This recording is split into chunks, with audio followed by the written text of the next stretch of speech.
Žiūrėk, atsisveikinu su visais ir aš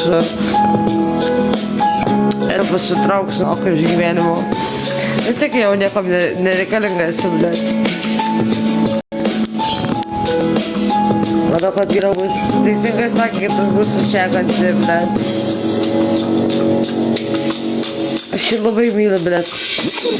Bėgęs rašalas dabar jau virto ašarom ir visada kalašinam nebūna kekšė vaškinė, kurią kas naktį bašini, tie ašmenys, kurie kadais kuteno. Žinot, kas yra skaudžiausia, kad aš su jumis 5 metus esu. Kad aš esu su jumis 5 metus, ne?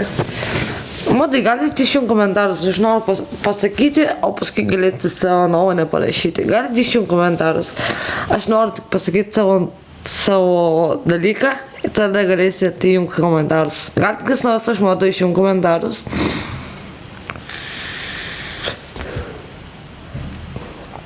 Ar galite ar negalite, bet aš galiu pati padaryti tai. Aš tiesiog prašau, aš noriu ką pasakyti, vilėt visiems. Ačiū pokučiui, va, ačiū. Tai vienu žodžiu, prieš 5 metus, kai susirgau, prieš 7 metus, kai susirgau depresiją, kai palaidėjau savo dukrą, kai lakiau dukros kūnelį ant rankų, ne, aš galvojau, kad aš viskas. Aš galvojau, nusižudysiu, visą kitą, praėjau porą mėnesių, sužinau, kad laukiuosi. Ir sakiau, kad darysiu valymą. Ir mano visa šeima sakė, kad tai yra ženklas, blėt. Tai yra ženklas, kad tai yra ženklas, kad dukra grįžta kitų pavidalų. Ir aš tiesiog norėjau daryti valymą. Ir aš tiesiog paklausiau šeimos, pasakyčiau sūnų dar vieną. Kodėl aš pradėjau tiktokus? Nežinau, aš susituokiau su vyru, kuris sėdėjo kalėjime karate. Jisai buvo žiauriai pavydus. Ir jis man pasiūlė atsisiųsti tiktoką. Aš pradėjau tiktoką daryti, aš iš pradžių dariau tik video, blėt. Tada atpratau nuo visų savo draugų.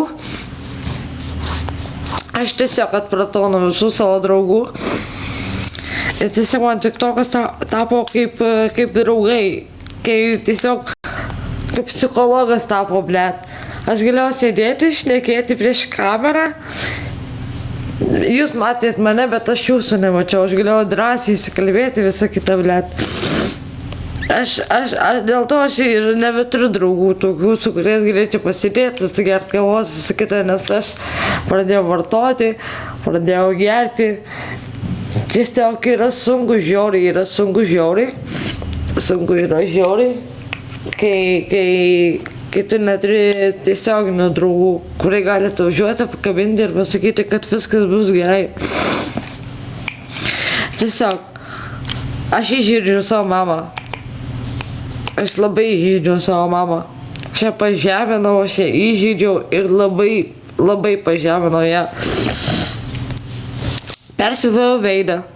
Randų neliks galbūt neliks randų. Bet perspėjau venas, perspėjau veidą. Tiesiog, man galiu pasakyti tokį dalyką, palaukit.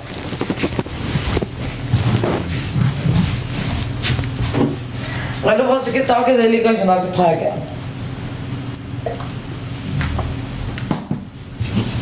Galiu pasakyti tokį dalyką. TikTokas man yra... Aš galiu paaiškinti, kas man yra TikTokas, kodėl nebatlinu. Man TikTokas yra toks dalykas, kai aš galiu ateiti įsikalbėti, įsipasakoti ir žinau, kad jūs mane matot, ne? Jūs mane matot. Bet aš jūsų nematau. Tiesiog, kaip paaiškinti jums. Aš matau tik jūsų veidelius ir komentarus, ne? Bet aš jūsų nematau kaip gyvų žmonių. Bet jūs mane matot kalbant ir visą kitą. Ir suprantat, kad jūs man esat per beveik 6 metus, kai aš darau TikToką, jūs man esat daugiau negu šeima, kai kurie žmonės, kurie mane stebit metus, 2, 3, 4, 5, 6 beveik, ne? Ir tiesiog jo, aš turiu bipolinį sutrikimą. Faktas, aš turiu per 7 beveik metus nustatytą depresiją. Ir gali būti, kad to jau bus ir šizofrenija. Turiu galbūt ir sudvėjinimą, ne? Nežinau, kaip vadinasi ta liga, kai yra žmonių sudvėjinimas. Vienu metu būnu vienokia, kitu metu būnu kitokia, blėt. Nežinau, kaip ta liga vadinasi, bet aš bandau pasakyti, kad tiesiog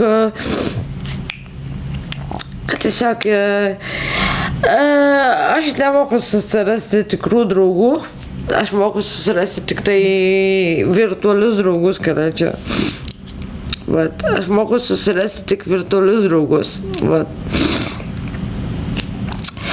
Ir stengiuosi pasakyti bent jau, aš nežinau, ką bandau pasakyti, bet aš bandau pasakyti, kad taip, jūs visą laiką aišku, tik tokas yra toks dalykas, kai jūs stovint ant kitų žmonių.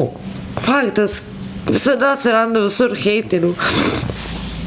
Matot, dėl tų heiterių, matot, kas atsitiko amžiną atilsį serijų. Tiesiog aš nežinau, ką bandau jums pasakyti, bet aš bandau pasakyti, kad aš jas myliu visus. Kad ir kokius bebūtumėt, bet myliu visus ir heiterius, ir moderatorius, ir žiūrovus, ir tuos, kurie palaiko, ir tuos, kurie rašo komentarus, kada čia ir donatorius, ir visus myliu šilės vieną kitą. Bet yra vienas, tiesiog aš labai daug gyvenime iškentėjau, patikėkit. Tai, kai jūs matot prieš kamerą, ne? Tai, kai jūs žiūrite, tai yra tik tai gailytis, blėt. O kiek man teko išgyventi už kameros ribų, nei vienas nežinote. Žinoma, aš esu per daug atvira, per daug visko pasakau, bet yra dalykų, kuriuo aš jums nesakiau. Bet galiu pasakyti, aišku, kai kurios faktus, dėl kurių gal jūs kitaip žiūrėsit į mane. Tiesiog yra kai kurių faktų, kuriuo aš niekada gyvenime savo žiūrovams nesakiau. Faktas, gavau pasiūlymų daryti YouTube video ir pasakoti savo gyvenimo istoriją. Faktas, kad aš nieko nesakiau, nepasakojau, bet yra kai kurių faktų, kuriuos galbūt sužinoję kitaip į mane žiūrėtumėt, bet patikėkit. Aš tikrai nesididžiuoju tuo, kad aš praradau vaikus, palaidojau 2 vaikus palaidojau. Mano šeima net nežinau, kad 2 vaikus palaidojau. Realiai gyvenime aš turiu 5 vaikus. Atsiprašant, 2 gyvus ir 3 negyvus. Apie mano 2 negyvų žino šeima, apie 3 nežino niekas. Realiai jūs pirmi buvot, kurie sužinojot apie tai. Tai va. Aš nežinau, kaip su jumis kalbėtis, nežinau, kaip prašyti jūsų su manim pasikalbėti, blėt.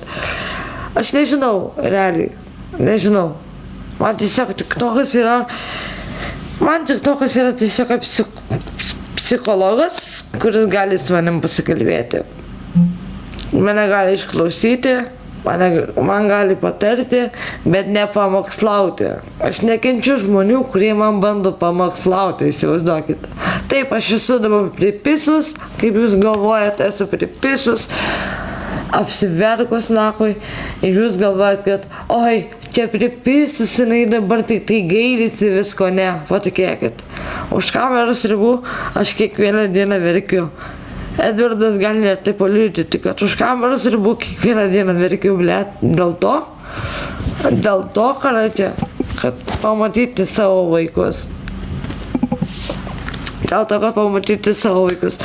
Aš viską dariau taip, bon kaifo,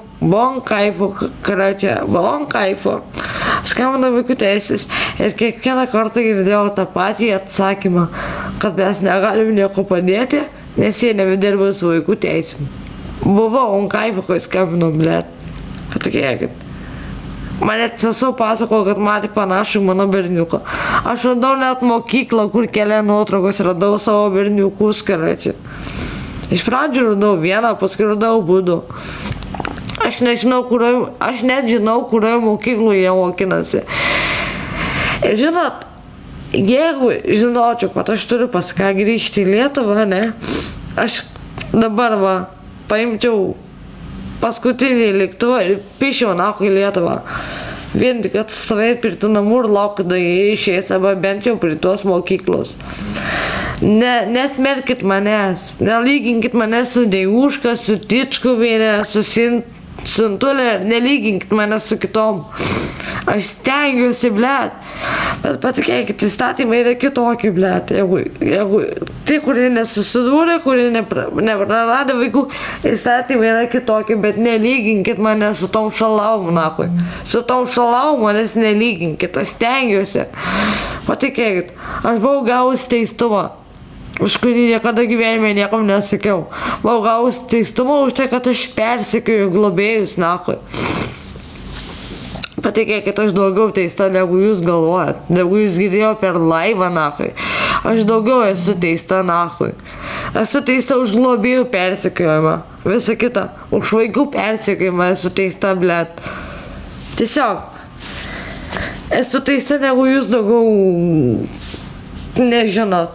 Jūs tik žinot tai, ką jūs matot per telefoną savo planšetę, ar kur jūs ten žiūrit, blet. Patikėkit, aš esu daugybę kartų teista, dabar teista. O dabar paskutiniu metu esu daugybė teista.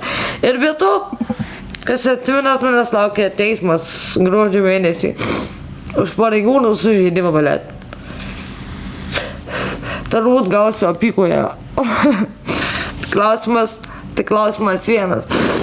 Kurį mane tikrins, jeigu aš namų neturiu. Nakvynės namus, ar ką jie darys? Klausimas, ar Lietuvoje priima žmonės, kurie neturi gyvenamosios deklaruotos vietos Lietuvoje. O aš tokį gyvenimą gyvenu. Taip, aš tapau narkomanė. Užlipau ant kaifo karačio. Ir aš bandau paprašyti žmonių. Aš neprašau jūsų pinigų ar končių ar dar kažko. Aš tik prašau mane suprasti, kad aš esu žmogus, kuris turi didelę priklausomybę 11 metų. Esu priklausoma 11 metų nuo visko. Lošimai, narkotikai ir alkoholis. Išskyrus seksas. Nes kai aš, pavyzdžiui, kai vartoju, seksas man yra neįdomus, blet. Aš noriu, kad jūs mane išgirstumėt nors vienintelį kartą, kad aš esu priklausomas žmogus. Ir yra žiauriai sunku, kai jūs sakot, jo, tu gali savo pasakyti stop. Gerai, nuvažiuokit į bet kurį anoniminį alkoholikų susirinkimą arba anoniminį narkomanų susirinkimą ir paklauskit jų, ar jie kada nors galėjo savo nors vieną dieną pasakyti stop. Patikėkit, tai nėra lengva. Aš labai gailiuosi, kad išgirdžiu savo mamą, savo brolį, savo sesę, savo vaikus, visus aplinkinius ir visus jūs, ne? Patikėkit, priklausomybė nėra lengvas dalykas. Ir aš tikiuosi, kad bent dabar šitą kartą jūs mane išgirdot. O dabar galite įjungti komentarus. Tikiuosi bent kartą mane išgirdot, blet.